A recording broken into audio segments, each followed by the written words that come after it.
Saat ini Hiccup dan Toothless sedang bersantai di udara, lalu mereka berdua dikejutkan oleh penunggang naga lain yang datang.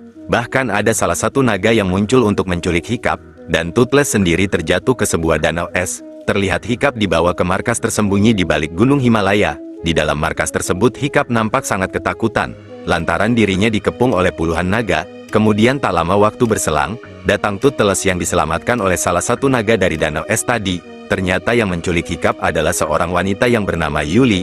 Akhir cerita kita diperlihatkan oleh Samsul dan Jarwo tengah mencari keberadaan Hiccup serta Toothless.